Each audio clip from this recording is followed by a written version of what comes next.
नमस्कार। Nation TV Bharat में आपका स्वागत है। मैं मनीषा। आइए बढ़ते हैं आज की ताज़ा खबरों की ओर। बसपा सुप्रीमो मायावती बस्ती के जीआईसी ग्राउंड में पहुंची। बस्ती मंडल के बसपा प्रत्याशियों के पक्ष में वोट करने के लिए जनसभा को संबोधित किया। अपने संबोधन में बीजेपी, कांग्रेस और सपा पर जमकर हमला बोला। बसपा सुप्रीमो मायावती ने अपने संबोधन में कहा कि केंद्र की सत्ता में बीजेपी की आसानी से वापसी नहीं होने वाली। बीजेपी की जातिवादी, पूंजीवादी और सांप्रदायिक और इनकी कथनी और करनी की वजह से सत्ता में नहीं आसानी से आने वाले, बशर्ते इलेक्शन फ्री और फेयर हो। आम निर्वाचन के अनुसार ईवीएम मशीनों में गड़बड़ी नहीं की जाती है तो बीजेपी आसानी से सत्ता में नहीं आने वाली। इन्होंने जो भी वादा किया है उसका 1/4 भी काम नहीं किया। इनका ज़्यादा समय अपने चाहते बड़े बड़े पूंजीपतियों को लाभ पहुंचाना है। चंदा लेकर चुनाव लड़ते हैं, अपनी पार्टी चलाते हैं। इसका खुलासा सुप्रीम कोर्ट की रिपोर्ट में सामने आया है। विपक्षी पार्टियां करोड़ों और अरबों रुपए घना सेठों से चंदा लिया है, लेकिन उस रिपोर्ट में बसपा को किसी भी पूंजीपति ने 1 रुपये चंदा नहीं लिया गया है। पार्टी कार्यकर्ताओं के चंदे से बसपा चलती है। आगे सुनिए उन्होंने अपने संबोधन में और क्या कुछ कहा।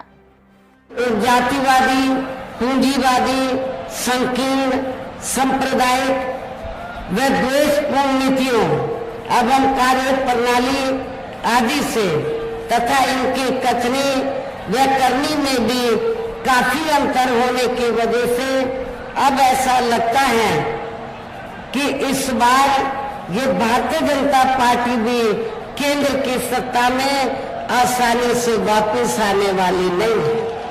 बशर्ते यदि ये चुनाव इस बार फ्री एंड फेयर होता है तथा आम चर्चा के मुताबिक वोटिंग मशीनों में भी कोई गड़बड़ी आगे नहीं की जाती है।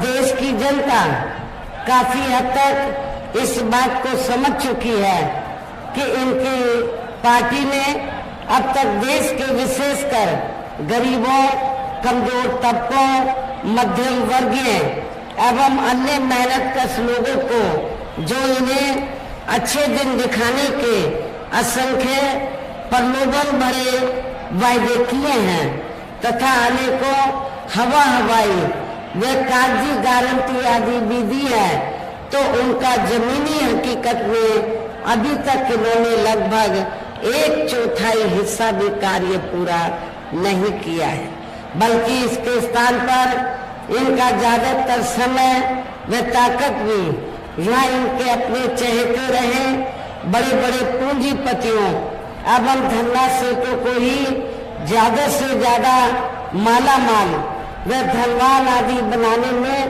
तथा उन्हें हर स्तर पर छूट देने व बचाने में ही लगी रही है, जिनके अधिकांश आर्थिक सहयोग से ही ये पार्टी व अन्य पार्टियां भी अपना संगठन चलाती हैं तथा चुनाव आदि भी लड़ाती हैं, जिसका काफी कुछ खुलासा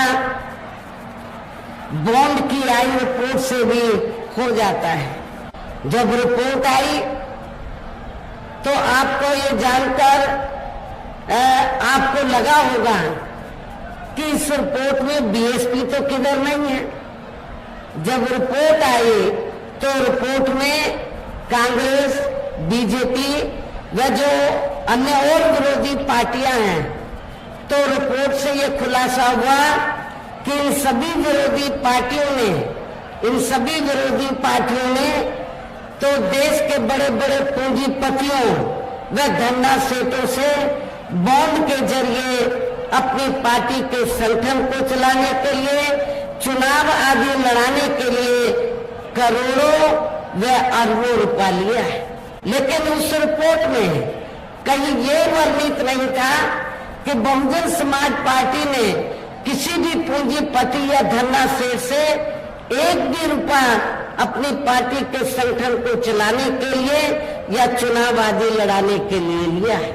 पूर्व की रही कांग्रेसी सरकार की तरह ही वर्तमान भाजपा सरकार में भी इनकी जातिवादी, हीन, सांप्रदायिक एवं पूंजीवादी सोच व नीतियों के चलते ही पूरे देश में सर्व समाज में से खासकर गरीबों, दलितों, आदिवासियों पिछड़े वर्गों, मुस्लिम एवं अन्य धार्मिक अल्पसंख्यक समाज के लोगों का भी पूर्ण रूप से विकास व्यवस्थान आदि नहीं हो सका है।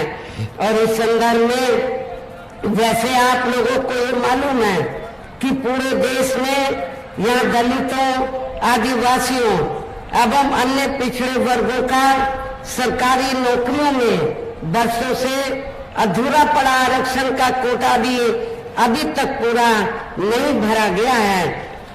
विशेषकर एससी व एसटी वर्गों के सरकारी कर्मचारियों का पदोन्नति में आरक्षण भी अब काफी हद तक प्रभावहीन ही बना दिया गया है।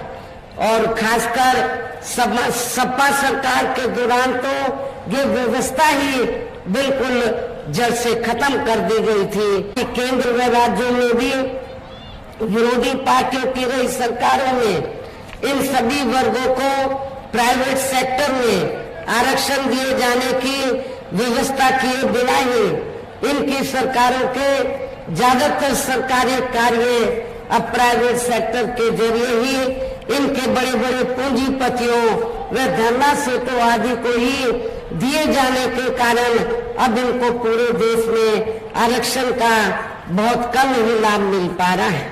हिंदुत्व की आड़ में हो रही जुल्म जाति भी यहाँ काफी ज्यादा चरम सीमा पर पहुंच चुकी है।